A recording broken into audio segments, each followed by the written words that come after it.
그 여호수아서 말씀 보겠습니다. 그 여호수아가 예표하는 성령에 대해서 좀 더 살펴보겠습니다. 그 나중에 여호수아서를 한번 좀 읽어보시기 바랍니다. 쭉 시간 되실 때. 그래서 여호수아가 어떻게 해서 성령의 예표가 되는지, 성령에 관해서 신약 성경에서 말씀하고 있는 성령에 대해서 우리가 여호수아서를 통해서 무엇을 알 수 있는지 좀 자세히 살펴보시기 바랍니다. 여기 11장 15절, 11장 15절뿐만이 아니지만 11장 15절이 이제 단적으로 여호수아가 성령을 예표하는, 어떻게 예표하는지를 이제 보여주는 말씀인데 좀 읽어보겠습니다. 11장 15절. 여호와께서 그 종 모세에게 명하신 것을 모세는 여호수아에게 명하였고 여호수아는 그대로 행하여 여호와께서 무릇 모세에게 명하신 것을 하나도 행치 아니한 것이 없었더라. 그래서 여기 이제 여호와와 모세와 여호수아의 관계가 그 아버지와 아들과 성령의 관계를 그림자로 보여주고 있다라고 이제 말씀을 드렸었죠. 이제 하나님께서는 모세에게만 말씀하셨고, 그 여호수아는 또 모세가 명한 모든 것을 행했다 이렇게 돼 있죠. 그래서 여호수아는 하나님의 모세에게 명하신 모든 것들을 행했습니다. 이제 성령이 하시는 일과 마찬가지죠. 성령은 하나님께서 그리스도에게 말씀하신 그것을, 그리스도에게 약속하신 그것을 행하시는 분이 성령이시죠. 하나님이 모세에게 하신 명령들을 상기시키는 역할을 여호수아가 합니다. 여호수아가 했던 모든 일들을 이스라엘 백성들이 지켜봤을 때 이스라엘 백성들이 알 수 있는 게 뭐냐면, 저게 바로 여호와께서 모세에게 하신 말씀이구나. 이걸 알 수 있죠. 마찬가지로 성령께서 우리 가운데서 행하시는 일들이 하나님께서 예수 그리스도를 통해서 하신 말씀들을 성령이 이루시는구나. 그래서 성령이 하시는 일은 예수 그리스도를 드러내시는 일을 합니다. 성령이 하시는 일 가운데 가장 중요한 일, 예수 그리스도를 드러내시는 일이죠. 그리스도의 영광을 나타내시는 일입니다. 그 성령이 하시는 일이 예수 그리스도의 영광을 드러내시는 일에 국한된 것은 아닙니다. 이거 약간 다른 얘기긴 하지만은 창조 사역에서도 성령께서 일하셨죠.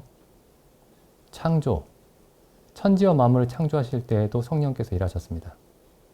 그리고 하나님이 지으신 모든 만물을 붙들고 계시는 일을 성령이 하고 계십니다.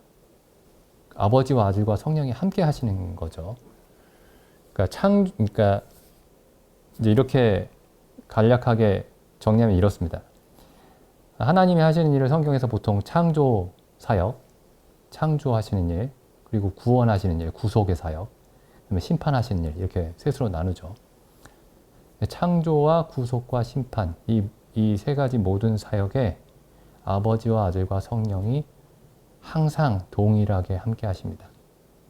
그러니까 3분의 1씩 일을 나눠서 하시는 게 아니고 모든 일에 똑같이 온전히 하나님이 참여하시는 겁니다. 삼위일체 하나님이.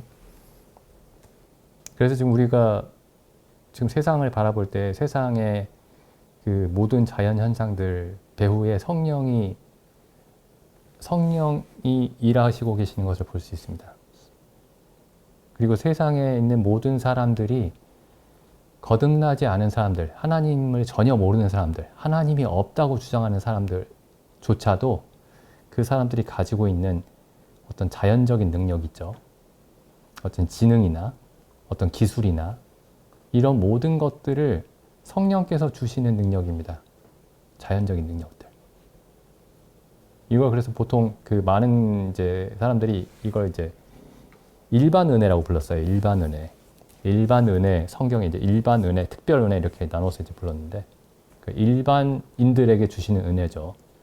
특별 은혜는 특별히 하나님의 백성들에게만 주시는 은혜, 특별 은혜라고 불렀고, 일반 은혜는 일반적으로 모든 사람들에게 주시는 은혜.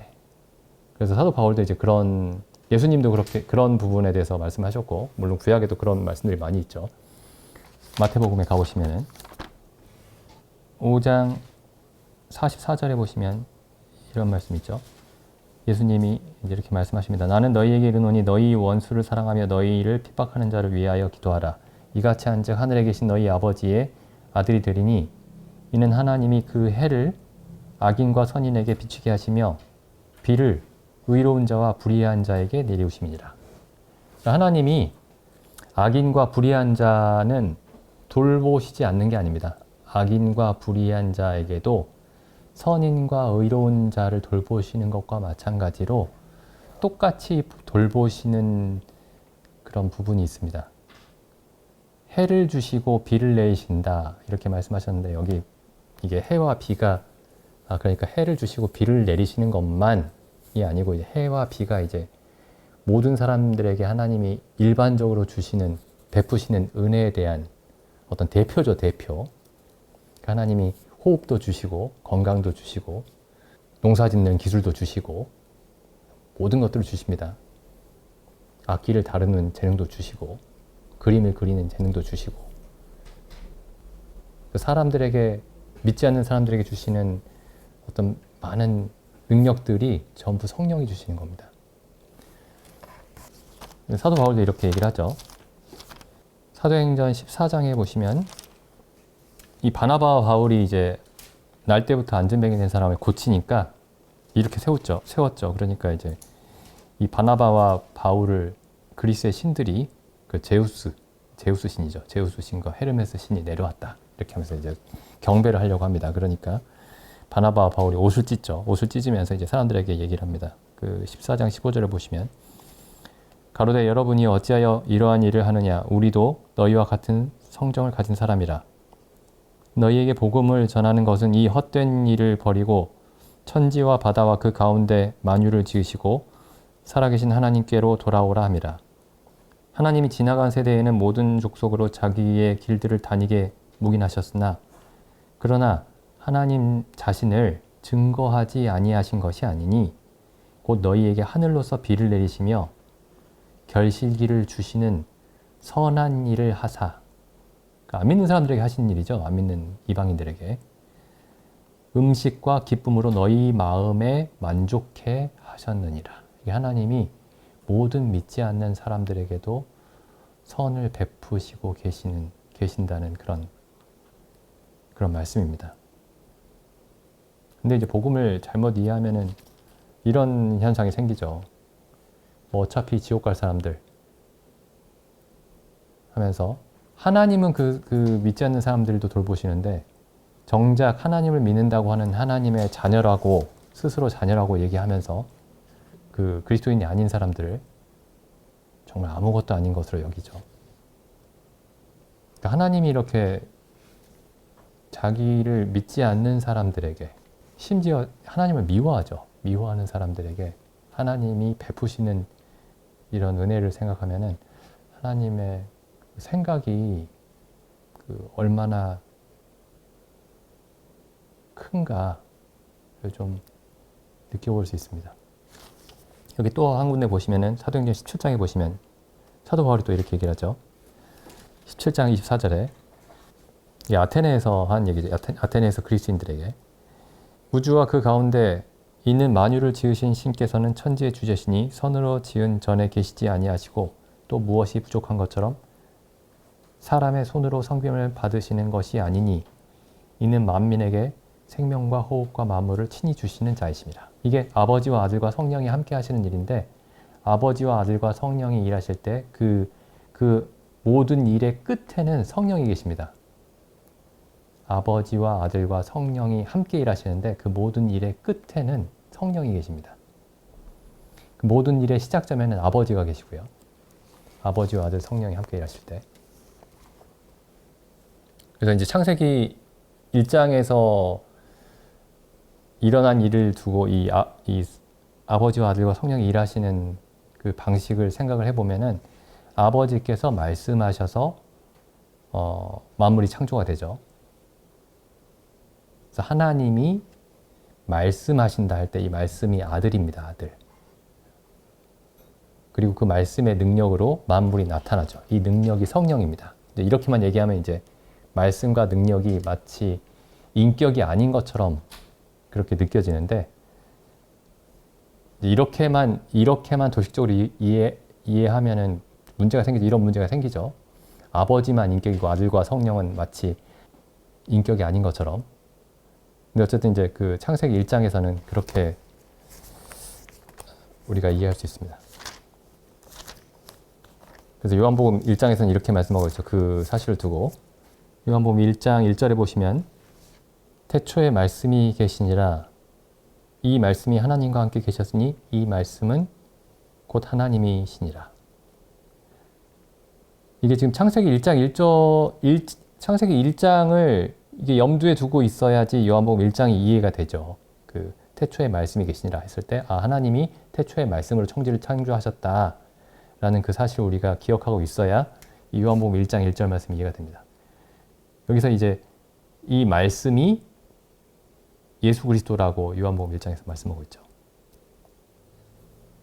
잘못 생각하면 이게 교회 안에서만 혹은 하나님의 자녀들 안에서만 일하신다라고 생각할 수 있는데, 성령께서는 만물 가운데서 일하고 계십니다. 만물 가운데서 아버지와 아들과 성령께서 만물에 충만하게 계시면서 일하고 계십니다. 그래서 우리가 잘 알고 있는 그 시편 말씀이죠. 139편 7절에 보면은 내가 주의 신을 떠나 어디로 가며 주의 앞에 어디로 피하리까? 이런 말씀이죠. 여기 주의 신이 성령이십니다. 성령, 주의 신이. 그러니까 성령께서 어디에나 계신다라는 그 진리를 지금 굉장히 잘 표현한 시편이 시편 139편입니다. 성령께서 어디나 계신다.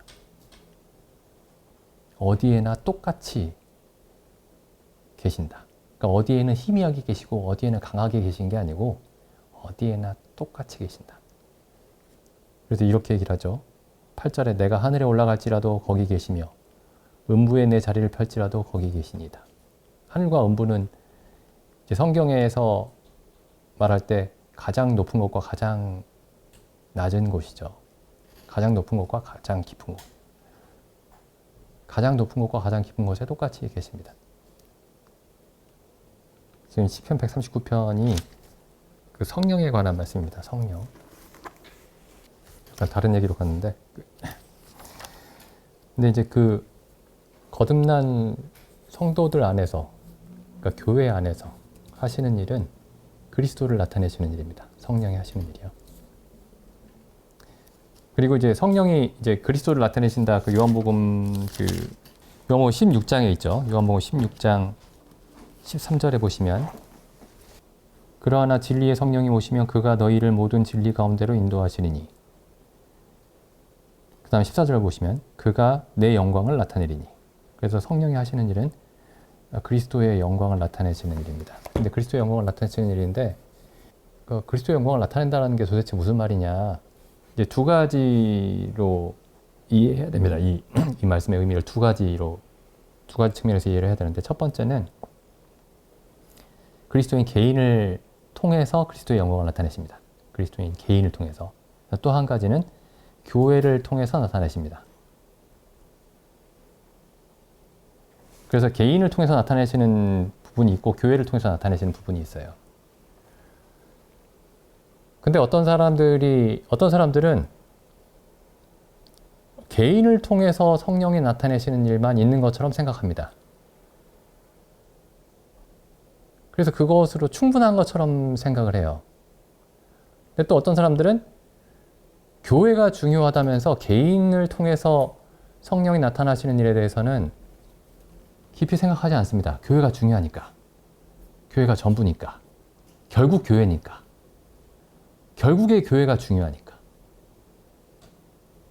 그런데 성경을 잘 보시면은 개인을 통해서 성령께서 개인 안에서 그리스도를 나타내시는 일도 온전히 중요하고, 교회를 통해서 그리스도를 나타내시는 일도 온전히 중요합니다.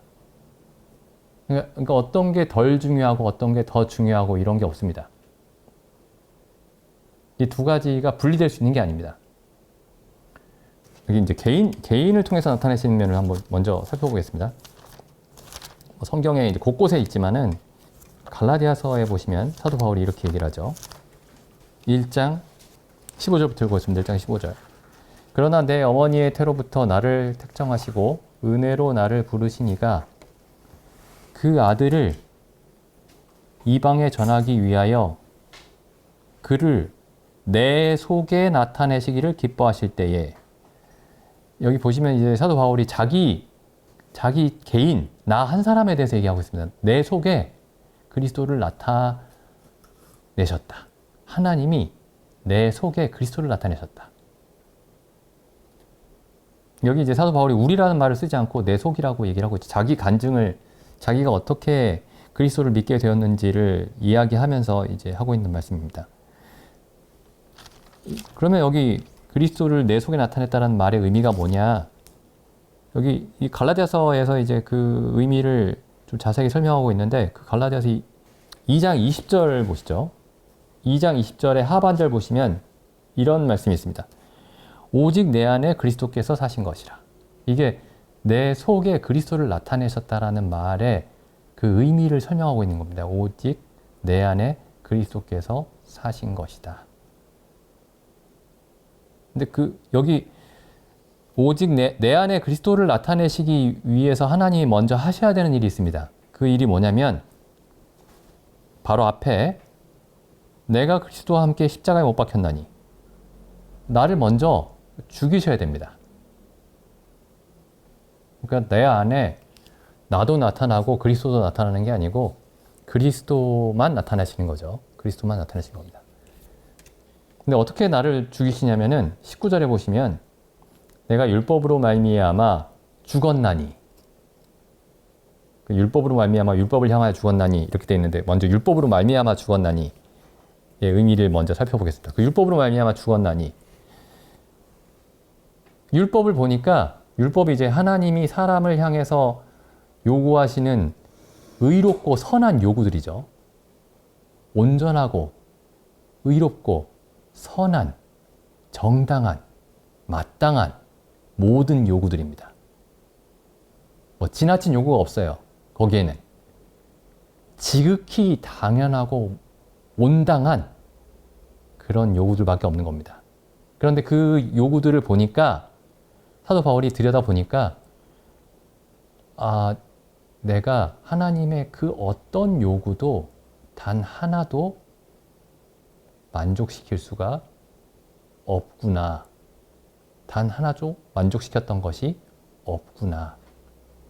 라는 사실을 이해하게 되는 거죠. 깨닫게 되는 겁니다. 그럼 율법은 이 요구를, 하나님의 사람에 대한 온당한 요구를 사람이 이행하지 못했을 때 율법의 판결은 뭐냐면 하나님의 저주와 진노입니다. 죽음이죠. 그래서 내가 율법으로 말미암아 죽임을 당했다 라는 사실을 먼저 알게 되는 겁니다. 그러니까 나에게는 사람이 마땅히 갖춰야 되는 의로움과 선함이 전혀 없다. 그리고 나서 내 안에 그리스도께서 사신 것이다 라는 사실을 이제 알게 되는 거죠. 내가 만약에 살고 있다면 하나님 앞에서 나는 영원히 멸망할 터니까, 내가 하나님 앞에서 멸망하지 않으려면은 내가 아닌 그리스도가 사셔야 된다 라는 사실을 이제 말씀하고 있는 겁니다. 그래서 여기서는 이제 그리스도를 나타낸다라는 말이, 내 안에 그리스도를 나타낸다, 성령께서 그리스도의 영광을 나타낸다는 말이 개인적인 차원의 이야기입니다. 근데 이 부분이 정확하게 되지 않으면 아무리 교회를 노래를 불러도 교회는 나타나지 않습니다.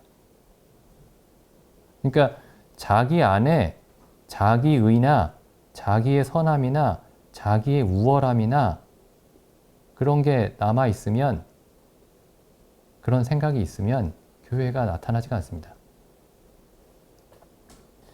그래서 사도 바울 또 이런 얘기를 합니다. 4장 19절에 보시면 나의 자녀들아 너희 속에 그리스도의 형상이 이루기까지 다시 너희를 위하여 해산하는 수고를 하노니. 여기도 마찬가지로 여기 그리스도의 형상이 어떻게 나타날까요? 여기 4장 19절에 사도 바울이 지금 2장 19절 20절에서 지금 자신이 깨닫게 된 바를 갈라디아 교회의 성도들에게 다시 한번 일깨워 줘야만 그리스도의 형상이 나타나는 겁니다.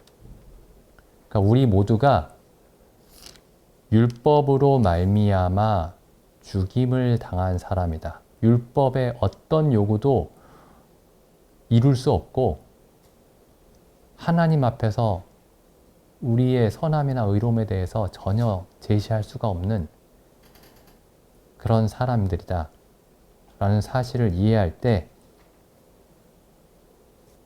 그제서야 왜 그리스도가 죽으셔야 하고 왜 그리스도가 우리 안에서 사셔야 하는지를 이해할 수가 있는 거죠. 4장 19절에서도 마찬가지로 성령께서 개인을 통해서 그리스도의 영광을 나타내시는 일에 대해서 말씀하고 있습니다.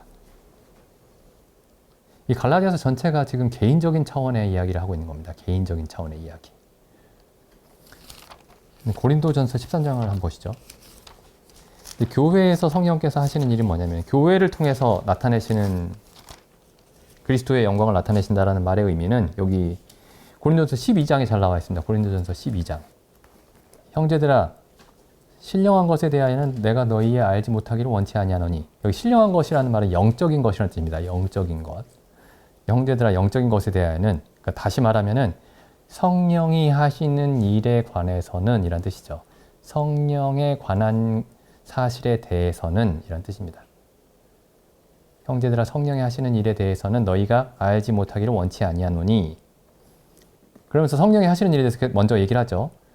2절 너희가 이방인으로 있을 때에는 말 못하는 우상에게 끌려갔지만 이제는 무엇에 의해서 인도함을 받냐면 3절에 보시면 하나님의 영에 의해서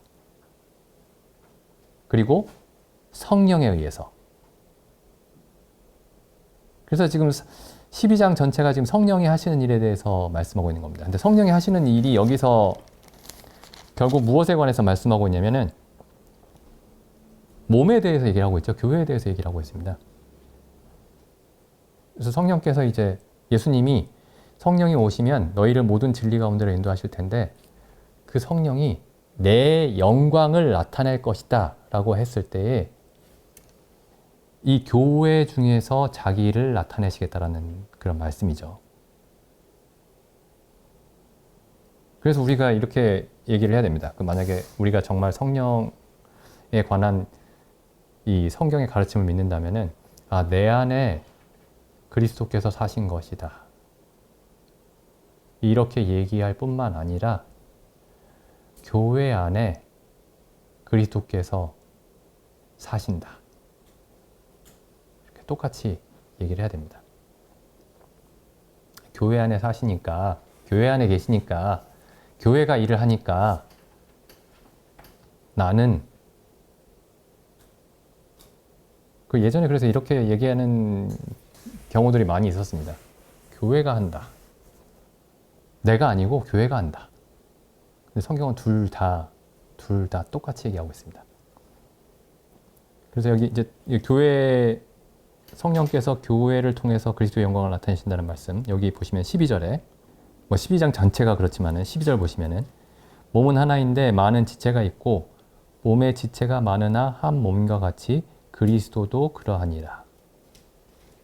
여기 보시면은 여기 그리스도라는 말이 원래 이 그리스도라는 말 대신에 교회라는 말이 들어가야 되죠. 문맥상으로. 그런데 사도 바울이 교회라는 말 대신에 그리스도라는 말을 그냥 쓰고 있습니다. 왜냐하면 교회가 그리스도의 몸이기 때문에 그래요. 그래서 사도 바울이 처음으로 그리스도를 만났을 때 그리스도께서 이렇게 말씀하셨죠.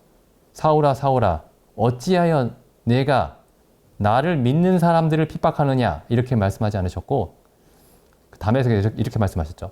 사울아 사울아 어찌하여 내가 나를 핍박하느냐.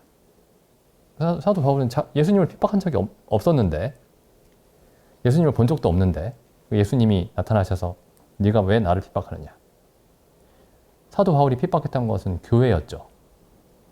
근데 예수님은 나타나셔서 왜 나를 핍박하느냐 이렇게 말씀하셨죠. 그래서 사도 바울이 여기서 지금 교회라는 말 대신에 그리스도라는 말을 쓰고 있는 겁니다. 13절 보시면 우리가 유대인이나 헬라인이나 종이나 자유자나 다 한 성령으로 세례를 받아 한 몸이 되었고, 여기 한 몸이 그리스도의 몸이죠. 또 다 한 성령을 마시게 하셨느니라. 그래서 여기 이제 이 사도 바울이 비유로 말씀하시는 이 내용을 보면은 여기 15절에 발이 있고 손이 있고 16절에 귀가 있고 눈이 있고 뭐 이렇게 있죠. 근데 지금 이 손, 발, 귀, 눈, 코, 입 이게 전부 다 여기 뭐라고 되어 있냐면은 20절 보겠습니다. 20절.